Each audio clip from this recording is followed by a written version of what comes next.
Resistance in series यानी combination of registers हमने यहाँ पे डिस्कस करना है।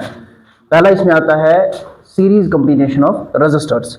अगर हम मल्टीपल रजिस्टर्स को एंड टू एंड कनेक्ट करें, दैट मींस एक रजिस्टर का एक एंड जो है दूसरे रजिस्टर के एंड के साथ कनेक्ट करे, ठीक। अब यहाँ पे मैंने 3 रजिस्टर्स लिए, R1, R2 and R3, be the resistance of 3 resistors. इन 3 रजिस्टर्स की रेजिस्टेंस मैंने क्या ली, R1, R2 एंड R3। अब करंट I आ रही है, अब जो करंट इसके अंदर जाएगी, क्या वही करंट यहां भी जाएगी? वही करंट यहां भी जाएगी, तो I जो है तीनों के अंदर सेम होगी। बड़े कॉमन पॉइंट्स को शेयर नहीं कर रहे हैं, इसकी वजह से इनका पोटेंशियल डिफरेंस अलग अलग होगा। इसका पोटेंशियल मैंने V1 सपोज किया, इसका V2 और इसका V3। अगर मैं टोटल पोटेंशियल ऑफ सर्किट बात करूंगा, टोटल पोटेंशियल की बात, टोटल V कितना होगा, वो कितना होगा, V1 plus V2 plus V3। क्या टोटल पोटेंशियल इतना ही होगा, sum of individual potentials. But हमने ओम्स लॉ से पढ़ा हुआ है V किसके बराबर होता है, फ्रॉम ओम्स लॉ V बराबर होता है IR के, ये ओम्स लॉ का फॉर्मूला है। अब यहां पे V है, सीरीज कॉम्बिनेशन है, तो मैं इसको VS ले लेता हूं, ठीक है। तो क्या आप मुझे बोलोगे, क्या ये VS जो है ये बराबर होगा IRS के, है ना। अब ये RS क्या है, टोटल रेजिस्टेंस, है ना। RS के लिए मैंने टोटल रेजिस्टेंस के बराबर ले लिया मैंने। अब यहीं से अगर मैं बात करता हूं, मेरा ये V1 कितना होगा, IR1 के बराबर, ये होगा फॉर्मूला। V2 मेरा होगा बराबर IR2 के बराबर, और V3 मेरा बराबर होगा IR3 के बराबर। अब अगर मैं इनकी वैल्यूज को, इनकी वैल्यूज को पुट करता हूं कहां पे, तो मैं इक्वेशन फर्स्ट लेता हूं, ठीक है, और इसको सेकंड कंसीडर करता हूं। अगर मैं सेकंड की वैल्यूज को फर्स्ट के अंदर पुट करता हूं, तो मेरी इक्वेशन क्या बनेगा, पुट 2 in 1। ये सारा ओम्स लॉ का ही है। अब V1 है तो इसके अंदर रेजिस्टेंस कितनी होगी, R1, V2 के अंदर R2 एंड V3 के अंदर R3, टोटल के अंदर टोटल रेजिस्टेंस होगी।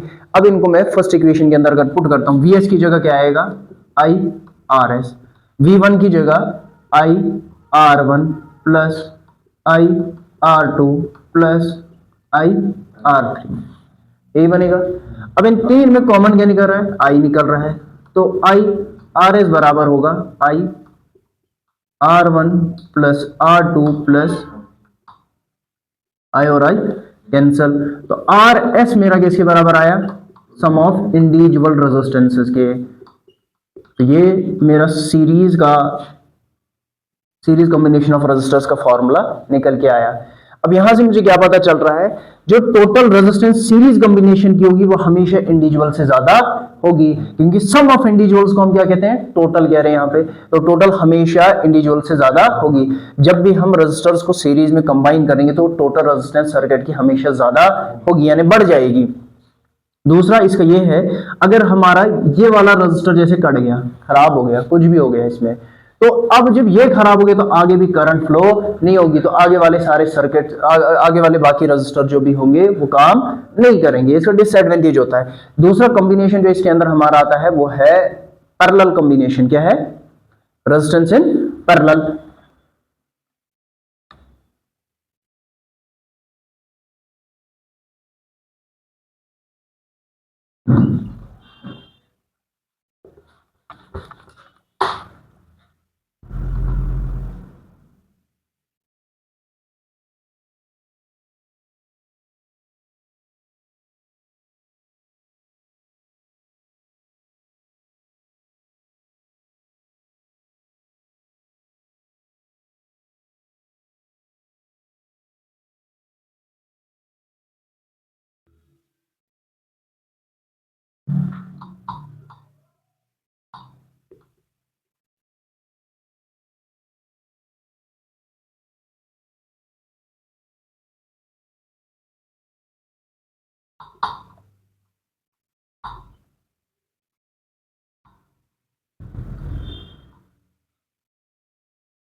यहां पे मैंने डायग्राम बनाई रेजिस्टर्स की पैरेलल कॉम्बिनेशन की।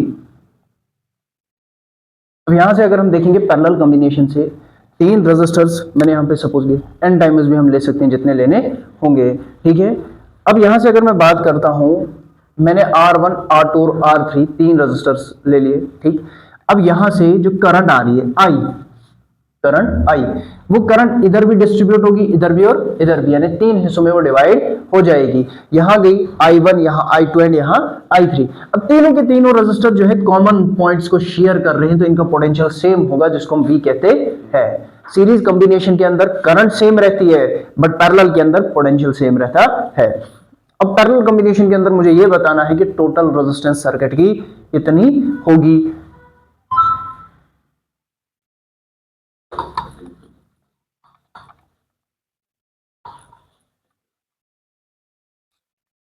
अगर यहां से मैं देखूंगा तो टोटल करंट,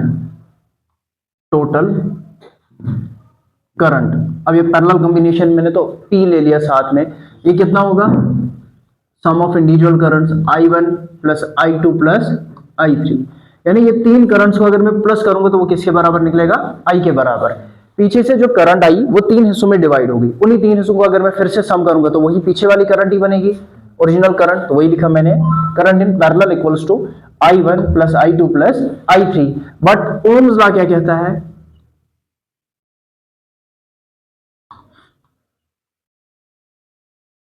क्या कहते हैं Ohm's law, V equals to IR, और I किसके बराबर होता है, V अपॉन R, ये ओम्स लॉ कहता है। अब यहाँ पे टोटल में करंट अगर बात करूंगा, IP बराबर होगा V अपॉन, V सेम है हर जगह पे, पोटेंशियल तीनों रेजिस्टर्स का सेम है, अपॉन RP, यानी टोटल रेजिस्टेंस, ठीक है।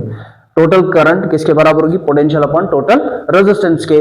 तो I1 मेरा किसके बराबर आएगा, इसको मैं फर्स्ट इक्वेशन कंसीडर करता हूं, I1 मेरा बराबर होगा V अपॉन R1, यानी रजिस्टर 1 के अंदर जो करंट होगी वो कितनी होगी, potential upon resistance of register 1। I2 मेरा कितना होगा, V upon R2, potential divided by resistance of second register, और I3 मेरा कितना होगा, V अपॉन R3 के बराबर होगा। अगर मैं इस इक्वेशन को सेकेंड कंसीडर कर रहा हूं ओम्स लॉ से, I किसके बराबर, potential upon resistance, total current होगी potential upon total resistance, first वाले की current potential upon resistance of first resistor, second V upon R2 and third V upon R3। अगर मैं इसको फर्स्ट इक्वेशन के अंदर पुट करता हूं तो मेरी इक्वेशन क्या बनेगी,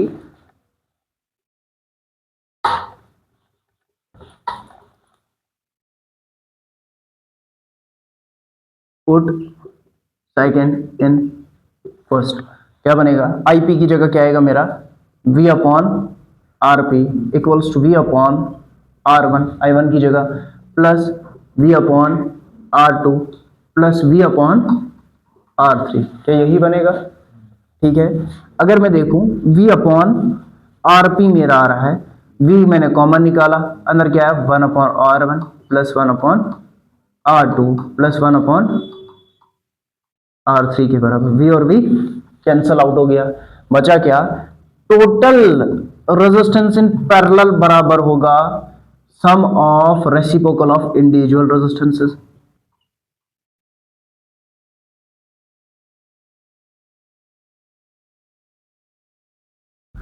क्या मेरा पैरेलल कॉम्बिनेशन ऑफ रेजिस्टर्स का फॉर्मूला यही बन के आएगा, टोटल रेजिस्टेंस कितनी होगी, sum of individual resistances, but कैसे, रेसिप्रोकल में, reciprocal sum of individual resistance जो होगी वही किसके बराबर होगी, टोटल रेजिस्टेंस की।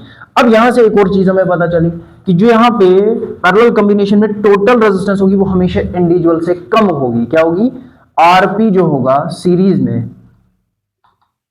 RS टोटल रेजिस्टेंस होगी वो हमेशा बड़ी होगी, R1, R2, डैश जहां तक भी होंगे, और RP पैरेलल में ये हमेशा छोटा होगा, किससे, R1, R2 डैश डैश। कैसे होगा छोटा, अगर R1 की वैल्यू में लेता हूं 2, क्या लेता हूं, सपोज 1/2 इज 0.5, ठीक है, इसको भी मैं 2 लेता हूं, इसको भी 2 लेता हूं, बट टोटल का अगर मैं सम देखूंगा वो कितना आएगा, फिर उससे 1 को डिवाइड करूंगा, तो जितना बड़ा नंबर नीचे होगा उससे जब हम 1 को डिवाइड करेंगे तो उतनी ही छोटी वैल्यू आएगी, जिसकी वजह से इसकी वैल्यू हमेशा क्या होती है, कम।